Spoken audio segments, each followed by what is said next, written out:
Hello, hello, I believe we are live. Hello, hello. So, welcome. We are live. I believe we are live, everyone. Welcome.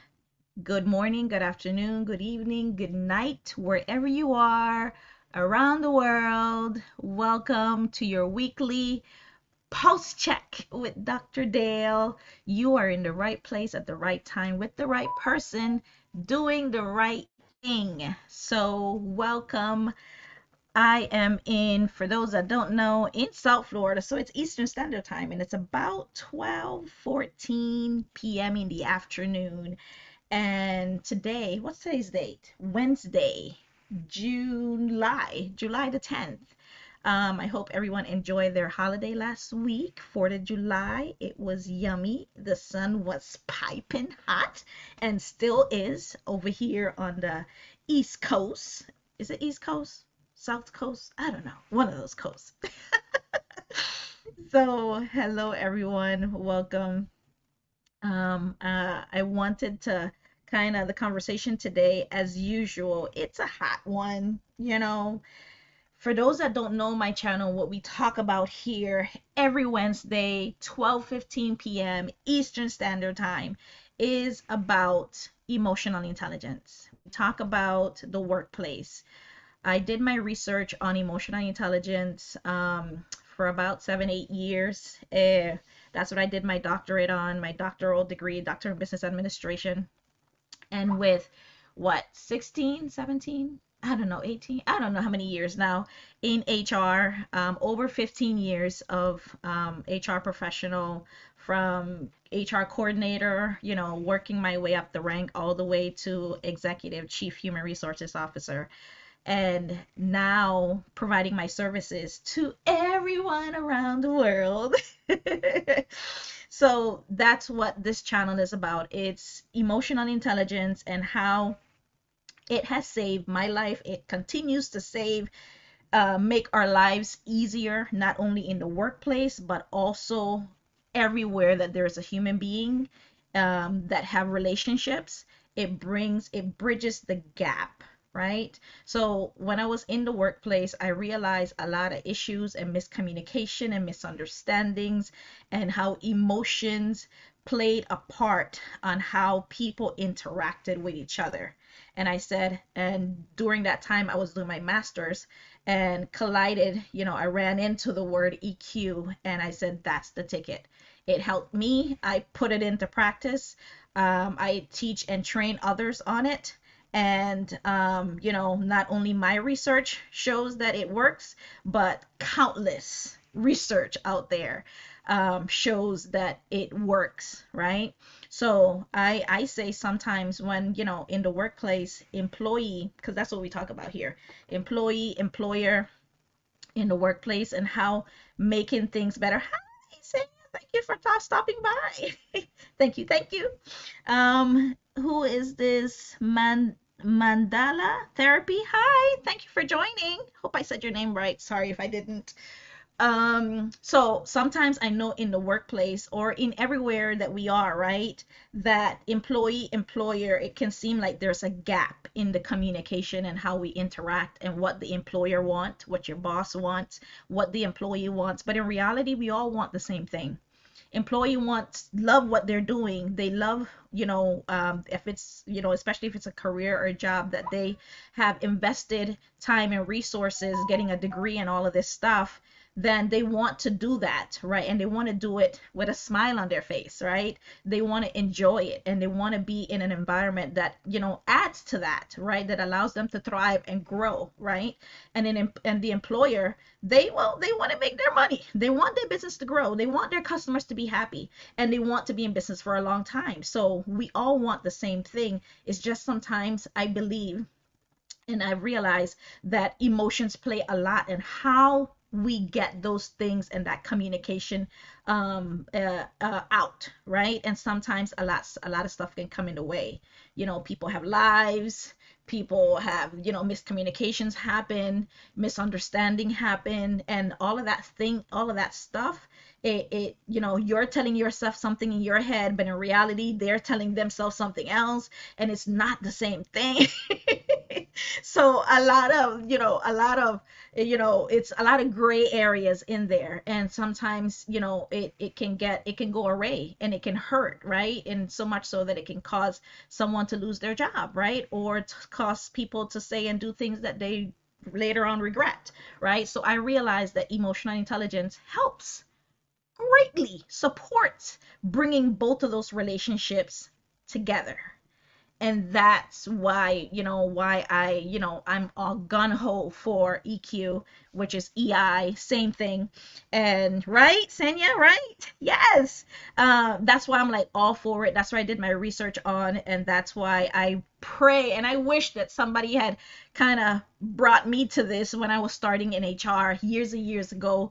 It would have helped so much. It would have saved me so much heartache, so much tears, so many people that have left jobs and continue to leave jobs because somebody said something that hurt somebody else's feelings, and in reality it was just business for them, and it just so much, right? And then I feel, in my now new knowledge, and continue to grow in my knowledge, that emotional intelligence has all the different points of it. So with that being said, we're going to jump right in. And as I mentioned before, the rise of EI, which is EQ, which is emotional intelligence. EQ because is the older version of emotional intelligence, which is emotional quotient, right? EI is emotional intelligence, the new 2021, 2024 version, 21st century version of emotional intelligence. We call a lot of people that known about it for a long time, they say EQ, but I love to say EI, and to make sure we cover your bases, I kind of say it all just to make sure that you guys know what it is, that it's all one and the same, one and the same. So we're gonna jump right in. With that being said, the rise of EQ, EI, and AI in the workplace, right? Artificial intelligence and emotional intelligence in the workplace, and how it's all coming together and making our lives easier or not so easier. Which one? So we're going to just start with the basics, right? The definition of what emotional intelligence is. That is, of course, the ability to be able to use, understand, manage your own emotions, just being savvy, just being smart with how you use them, right? Not so quick to get offended, being more empathetic, being more understanding, not only towards others but also towards yourself, and that negative self-talk, like being able to shut that down and make sure that you're loving yourself, and then ergo sharing that with others to love themselves as well, which creates a more seamless, beautiful relationship for everyone. There are 5 components to emotional intelligence, and that's self-awareness. That is my favorite, because without self-awareness, you cannot get to the other 4, right? You need self-awareness. You need to be self-awareness is pretty much understanding who you are, your weaknesses, your strengths, what you dislike, and knowing and understanding you is like the most beautiful thing. Like, I went on this whole, and I'm still on this whole self-discovery, right? Doing a lot of self-reflection, introspection, and seeing how your decisions, your feelings, your misunderstanding of people and the situation, if you had simply took a beat, if you had simply paused before you reacted, maybe the situation wouldn't have gotten as worse as it gotten, not only in the workplace but at home, in your school, in whatever relationship that you had. Self-awareness, love me some self-awareness. Self-regulation is the second one. It's regulating how you react. It's controlling. I don't like saying control, I like to say manage how you respond in different situation, right? Manage it. Like, don't be so quick to, they punch you, not physically punch you, but they said things that were hurtful to you. Are you gonna go off on them and give them a piece of your mind? And I always say, don't give people don't give people a piece of your mind. You need all your mind you can get, because life be life, and you need everything you can to kind of help you get through it, right?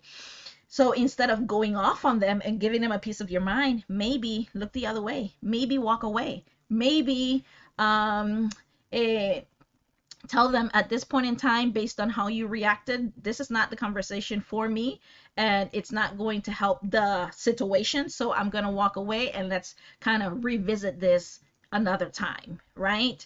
I'm not going to sit here, or another way, I'm not going to sit here and allow you to talk to me like this. So I'll talk to you later. And you walk away, but you don't react to it, right? You don't give them that same energy that they give you. Like Michelle Obama says, when they go low, we go high. Essentially, that's what you're saying. That's what you're doing. The third one is motivation. Keeping yourself motivated and motivating others, right? To thrive for what you want in life, not only career wise but personally. Spending more time with quality time with your family, being there for your kids, taking care of your family, your mother, your dad, your wife, like being there. Like those are motivating things that you care about. So motivate yourself. What is it that I can do as an employee or as an employer to motivate you to seek that, right? Empathy. Oh, I love me some empathy. This is another one favorite of mine. Empathy is seeing it from another person's perspective. This is one area I must resonate a lot with self-awareness and empathy, because those are the two that I had the most challenging issues with when I first discovered EQ. Because I didn't know who I was. Self-awareness, right? And empathy, I didn't understand myself. I didn't want to understand anybody else. So if you don't understand yourself, how in the world are you going to go and try to understand somebody else, right? And so many arguments that I used to have with the husband back in the day when we had first got married, it was for me refusing to understand from his point of view what he was saying, right? And I couldn't see it because I couldn't see myself. That's just me, right? I couldn't see myself, and I didn't know who really I was. I kept on, for a long time, I lived up to what other people wanted me to be, right? So I kind of had to like squash that, wheel that in, and figure out who Dale wanted to be going forward, right? And then of course we have social skills. Social skills is pretty much, how are you interacting with the people around you? How are you talking to them? Are you sociable? Are you able to have a conversation? How's the conversation? Is it curt? Is it, are you, smiling? Like, are you able to have healthy relationships with the people in your life, right? The people that you're constantly interacting with. So that's a little bit about EQ. AI's growing presence in the workplace.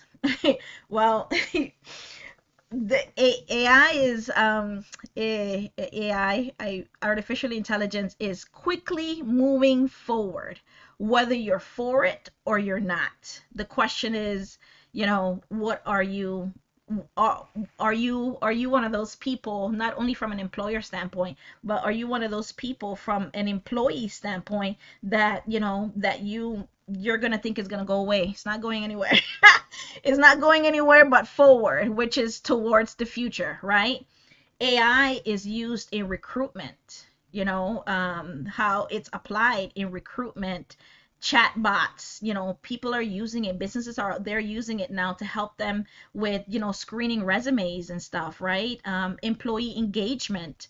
I think IBM has this AI for talent management. They call it IBM called it Watson, right? And it uses it to predict employee turnover, right? Is that something that that you want to do similar for your organization or suggest in your department? I don't know, right? But knowing what's out there and knowing that AI is not going anywhere but forward into the future, right? The question is sometimes I feel like it's that balance. Do we go all over there to AI, or we go like slowly work yourself there. And I think that's the best approach. Slowly work yourself there from an organization standpoint to see which part of it best fits for your organization, right? And departments and processes, so it can make it easier, more seamless, and not so much work on your current employees in the different departments that you have. This had Watson's AI, IBM's Watson's AI. It was able to has led to a 25% reduction in their turnover rates because they were able to predict with that AI employee turnover, and when somebody was going to decide to leave, and when somebody was giving signs and their emotions and how they acted and what they said. Like, that's a great tool. I mean, you tell me, that's getting to that employee when they're thinking about it based on how they're acting, because people, one thing about human beings, they're going to show who they are, right? With how they act. They can only hold it, they can only pretend for so long. They're going to show you who they're, because people at the core, there was this quote, and I don't know who said it, but it says, of all the knowledge you will attain in your life, in your lifetime, knowing yourself is your greatest achievement. People want to know who they are, and they want to express that in the purest form, whether it's raw and cutthroat, or it's beautiful and sun and flowers and stuff, right? But at the core of human beings, they want to express who they are, right? um and then according to my words are getting messed. According to data to Deloitte survey, 42% of executives believe AI will be critical importance within the next 2 years. So this is not just me talking out my other ear. This is data is out there that it is here, right? AI is here, right? The other point that I wanted to make was, as it relates to emotional intelligence, Daniel Goleman is considered the father of the 2020 21st century of emotional intelligence, and he highlights that in leadership and performance, emotional intelligence is considered. Studies show that employees with high EQ perform way better.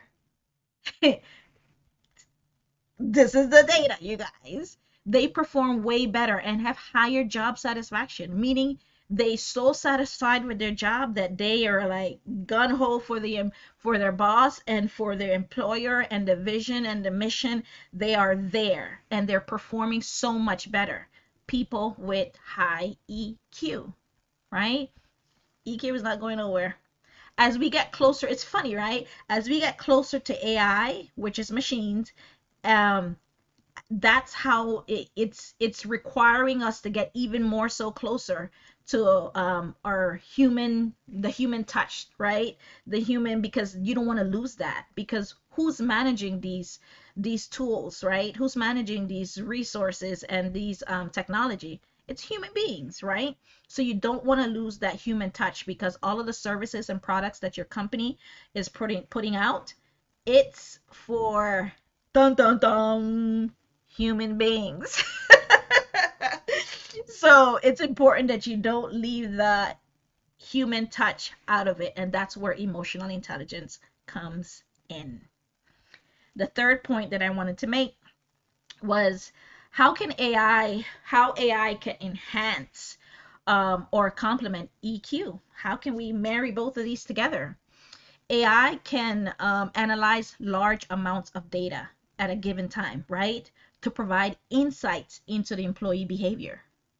So, which can help leaders with low EQ make better, more empathetic decisions. So imagine right now, right?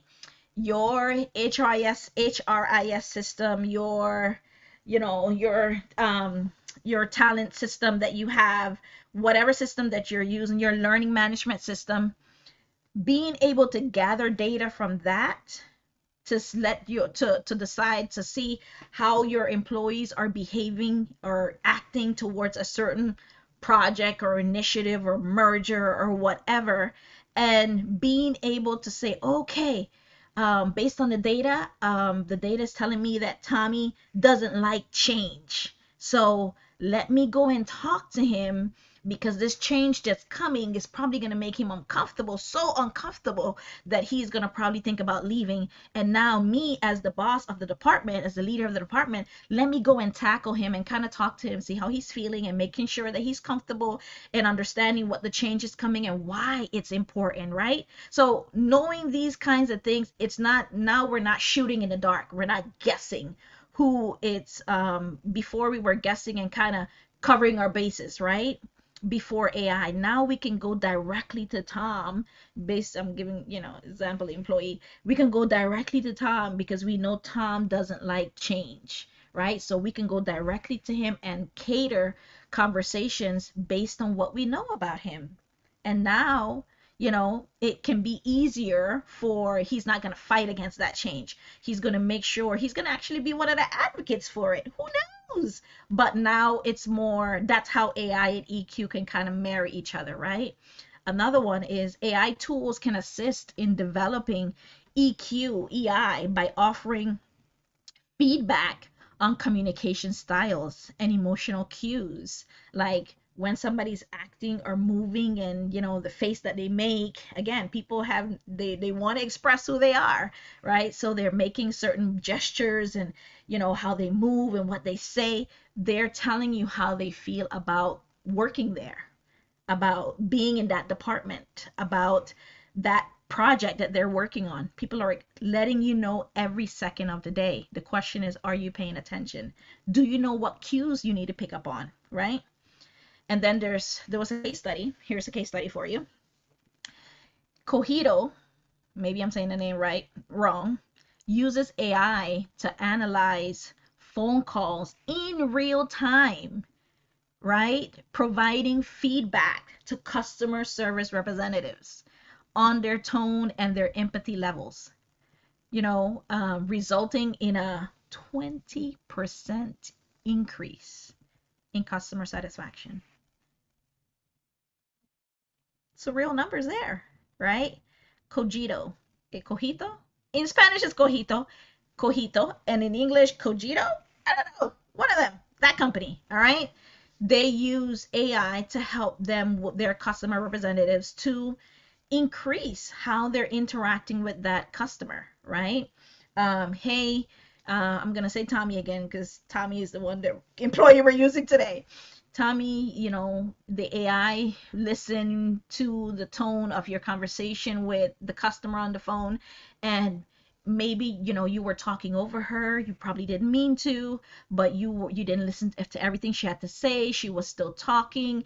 You dismiss what you didn't pay it. Like, it can tell you those things real time. That's beautiful. The other part is, here's some real life examples. Google uses AI driven analytics, right? Google is a big proponent of AI. And if you didn't notice, Google already have their own AI in the Google search, right? To understand team dynamics and improve project management. The AI Aristotle initiative found that psychological safety, right, which is an aspect of emotional intelligence, is crucial for team effectiveness. You ask me, what is psychological safety? I'll give you one word. Safety. Psychological safety is pretty much feeling safe to speak up. Have you had that experience in a workplace? Do you know of someone that did not feel safe enough to speak up for fear of that big R word in the workplace? Retaliation, right? Not being able to feel safe to speak up on a project, to speak up, to disagree openly, to surface concerns without fear of negative repercussions. I've been there. I know countless others that have been there. And so what they do, they don't say anything. And what happens to that project? It fails because somebody else saw something and they didn't say anything because they did not feel psychologically safe enough to express it, right? That this is real stuff here, you guys. This is what happens in the workplace, right? And you can tell people feel it. You think employees don't feel it? They can feel what the culture, what it is, the environment, the tightness of the air, the vibe per se, right? They can pick up on that stuff. And they know that Tommy's boss doesn't like when people correct him, whether it's in private or is in, around the round around the table in the meeting. He doesn't like it. So what happens? Tommy is not going to say anything. He's going to let it go. And it doesn't help the company. It doesn't, right? So another point was Intel employee, they say that an Intel employee said that the new AI tool have helped us manage stress better than identifying issues before they escalate. Isn't that what the point is? Getting to solving a problem before it even becomes a problem. Solving an issue, a concern, a matter before it becomes big, right? That's proactiveness. That's what we want, right? That's what AI and how AI and EQ can kind of marry each other. That's how it can be done, right? Um, I think that at the core of it, that's what it is. And that's how we're going to kind of let this conversation. Thanks everyone for kind of popping in and joining. Ryan Royes, author Natasha Smith, hello. Gerta Flirt, forgive me if I said it wrong. And Chris, what's up? Chris, what's up? So that's how we can make our environments better, right? And why it's important, right, for us to even understand AI, EI. It marries each other because AI gathers all of the data, right? Data that is pertaining to what? Your most important capital of all, humans. It gathers all the data on all of them and it says, this employee is thinking about this or doing this or wants this. Maybe we should tackle it before it becomes a bigger issue. Here, boss. Here, supervisor. Here's all that data I just spit out. Go do something with it, right? And don't just collect the data. You got to do something with the data, right? So for an employer, I would say don't be scared to jump out there and kind of, research and see how AI can help your organization, your department. And you don't have to start big with all the company doing it. Just start in one department, just one team of people. Start small and then see if it works, how it works, test it and analyze it, evaluate it, and then slowly start spreading it to the rest of the organization, right? And the same thing with EI and how EI can be beneficial for all of us is that be patient. Be patient with the people you have around you, okay? Recognizing and understanding and managing our emotions, it influences and how we influence, it influences how we help others, what we do with others. High EI leads to better teamwork, communication, resilience, leadership. It helps with conflict resolution, stress management, and it fosters a positive workplace culture, which is what you as an employer want and what you as an employee want. You want to be happy where you're spending 8, 9, 10, 15 hours a day, right? So with that, I believe the conversation has coming to a close. Thank you guys so much for joining. What do I have coming up? What do I have coming up? Oh, so this entire month we're going to be talking about EI and AI and how it can just help all of us. We're gonna have some guests up in here for this month, and we're going to have our HR roundtable that we have at the end of every month, and visit my website. I do have my new group coaching that's coming up the end of this month. So it's about mending, reconnecting, rebuilding relationships with people that you miss, people that you're no longer talking to for one reason or another. It's going to be an 8-week program. Happy is going to be a small intimate group. Last year I did it for about 3 months and we had about 12 people in the group. This year I'm going to do a lot less and it worked, and it's going to a lot less people and a lot less times. Instead of 3 months, it's going to be just 2 months, which is 8 weeks, right? So visit my website, dalereports.com. Thank you guys for being here. This was an awesome conversation, and I'll see you guys next week, Wednesday, Eastern Standard Time, 12:15 p.m. And I'm going to end like I always end every week. Breathe. You know that feeling that you have when everything is going the right way, when everybody's doing the right thing, and everyone is where they're meant to be. You don't have to worry about tomorrow, because tomorrow worries about itself, and it's not here. You're floating in the air like a feather, letting you know that everything is going to work out, because it's supposed to. That feeling, my friend, is called love. So I challenge you to go share that. Share it with everybody else around you and everybody that you encounter. So thank you guys again for being here, and I'll see you guys next week on your weekly Pulse Check with Dr. Dale.